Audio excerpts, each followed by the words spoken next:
Gino Buccola alongside David Aragona. Thanks so much for hanging out with us here on the Daily Racing Form YouTube channel. Tampa Bay Downs gets a little spotlight this weekend. They have a couple stakes races for newly turned 3-year-olds. In race 4, it's the boys. And then now we head to race number 5 to talk about the 3-year-old fillies going 7 furlongs in the Gasparilla.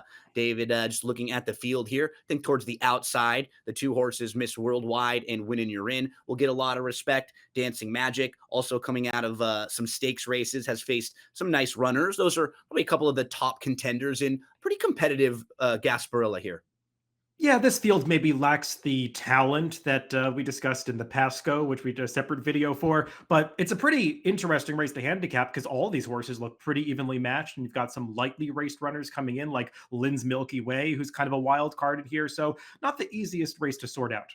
Let's see what the Timeform US pace projector thinks will happen in this race, at least early on. No surprise to see Lynn's Milky Way up front. It was such an impressive debut where she got the lead and she was able to draw off. It was only against maiden 50 claimers, but she won by 11. She earned a nice buyer speed figure in doing so. That was very competitive with this group. I'd imagine they'll try to get aggressive with her. What I found just a little challenging when handicapping the race from a pace scenario, you have the 2, the 3, the 4, and the 5 in here who all have one victory, and that victory only came on the lead. So I'd imagine all of them want to try to get as forward as possible because it's worked out well for them. But I think the 3, Lynn's Milky Way, is probably the fastest naturally.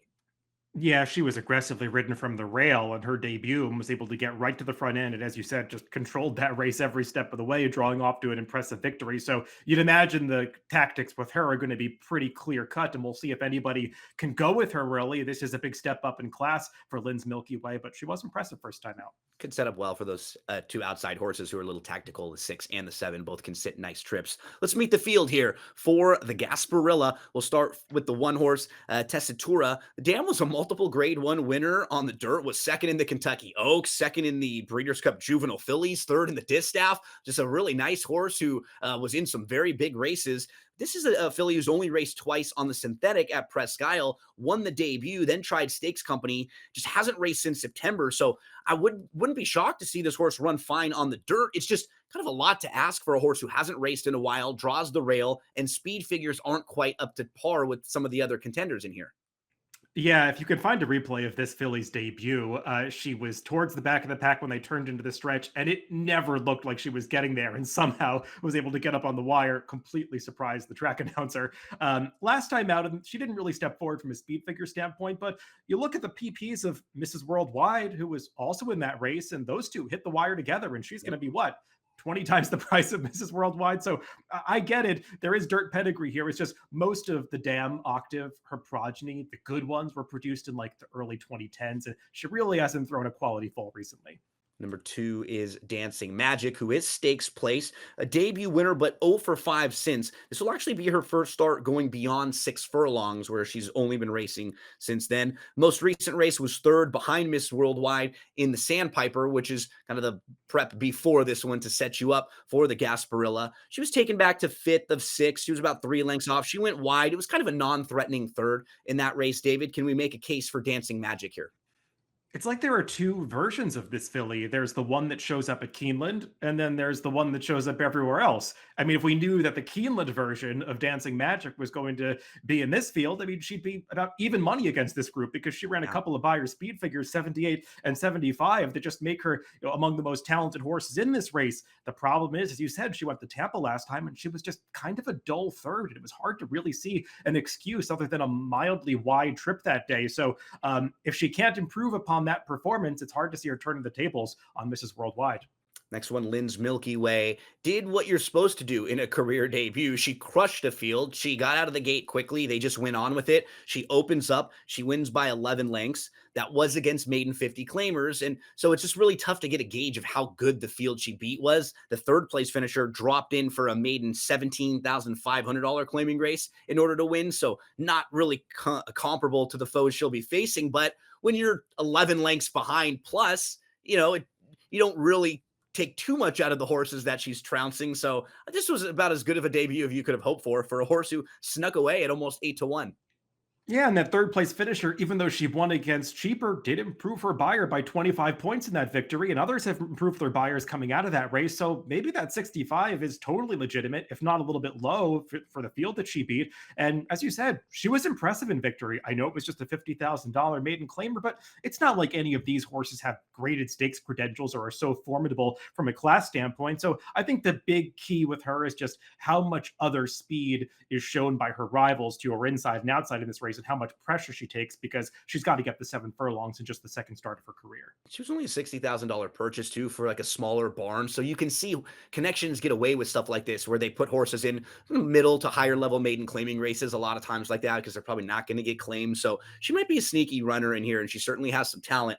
Next up, Vuela Paloma showed some speed, got to the rail, opened up a length, kind of kept going, but ended up sneaking away, and the other horses were geared down. It was funny because horses like up by about a half length, then about a length, then about 2 lengths, and at the top of the lane, all of a sudden the margin's like 3. So it was not a bad effort. Just kind of, I thought a heady ride too from Santeno, just taking exactly what they were going to give. And before that, there's a horse named Andrea who we talked about a few weeks ago on a stakes preview where Vuela Paloma lost to that one, lost to a horse named She's So Spicy who came back and ran third in a stakes, then was second in a stakes at Oaklawn Park.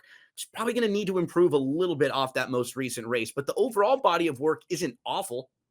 Yeah, she was beaten by some good horses in those first 3 starts of her career. Though, as you were alluding to, it did kind of feel like she just fell into that victory last time because she sort of unexpectedly found herself on the lead and was just able to control that race every step of the way. It had been an unfamiliar position for her because she had found herself chasing in the first 3 starts of her career. I don't think she's quite quick enough to make the lead over a horse like Lynn's Milky Way. If that one breaks, and we'll see if any others decide to show speed in this race. But, the bottom line with her is that she's just got to run a little faster from a speed figure standpoint. The number 5 of another Cliche will be the next one up, and this one's a kind of a tough read because she breaks her maiden in the debut at Saratoga. She looks really good in doing that. She runs off on a field and beats them by 9+ lengths. It was such a good effort that they thought, let's take a shot in the grade 1 Frazette next time out, and she was well handled in that race after kind of bumping around at the start. Following that, a couple months off, they give her a shot in the Sandpiper, and while maybe she's not expected to win either of those last 2 races, you would just like to see more from her, at least in the Sandpiper when she's dropping down there and kind of facing softer company. So I'm playing her off of her maiden race. She would be a player in here, David, but can you make excuses for the last 2 races where she just didn't show much? Yeah, she was a New York bred who was actually never raced against New York breds. That was an auction restricted maiden race on debut, and she got right to the front end and was able to control that race through some moderate to slow fractions. And I think that really aided her visually impressive win. The big issue with her has been getting out of the gate. I mean, she actually didn't even break that well on debut, but was able to rush up from the inside post. And then the last couple of times, she has not broken. And then she's been unable to show the speed that she was able to flash first time out. And if she breaks a little slowly here, she's going to really be behind the 8 ball. Yeah, and the outside 2 horses seem to be top contenders. First up, Mrs. Worldwide, who has won 2 in a row, has won 3 of 6, is actually a multiple stakes winner, but another one who has only been successful going 6 furlongs and going a little bit shorter. So has to prove it. Actually was a 6.5 furlong winner a couple starts back. So has to just prove it going 7 furlongs in here. But what I like about her, she's shown that she can use some of that speed, sit close, but she can also finish. And those tactics could be very, very key in a race like this. She also has a local win over Tampa, which we're watching right here in the Sandpiper. Yeah, and I like this effort that we're taking a look at. I mean, she ranged up on the outside, coming to the quarter pole, gets the lead with about 3/16 of a mile to go, and she gets a real challenge from the runner up here. And I like the way that she digs into the wire to maintain that margin of about a half length at the finish line. Just feels like this filly is in good form right now. I don't think she's any kind of world beater, but she probably doesn't have to be effective against this field. She could make her own good trip from a stalking position. I just think she makes a ton of sense in this race. At the elongated sprints, a lot of times I like looking for horses who may have gone a little bit farther and are cutting back. They may have a little bit of bottom and a little bit of fitness. That could be the case with the number 7, Win and You're In, who was a winner at 7 furlongs a couple starts back in a restricted Florida bred stakes race. Then tried to go a little bit farther last time out, was just behind the leaders in that race and got a real nice opening when breaking the maiden. Always seems to sit that same sort of trip, just a couple lengths behind the leaders. And again, if she's able to put herself in that sort of a spot on the cutback. I think we'll have a lot more punch in here. Just feels like pretty well spotted in this group. Yeah, I think she wanted no part of the mile and a 16th last time, as most of the fillies in that My Dear Girl didn't seem to. And they were kind of walking home after going a little bit too fast in the early stages. And she certainly paid the price for trying to chase that pace. When she wanted this distance two back in the Susan's Girl, she got an absolutely perfect trip. They left the rail open on the far turn. She scooted right up on through and just seemingly in an instant opened up 3 lengths on that field and was able to maintain that margin late. The one thing I don't love is that she ran those two flashy buyers in the second and third starts of her career, going back to July and August. And it feels like she hasn't really progressed since then. But I do agree with your assertion that turning back is definitely the right thing for her. So we'll take a look at selections for this one as we introduced you to the field there. David, why don't you start us off? What did you end up doing in this race?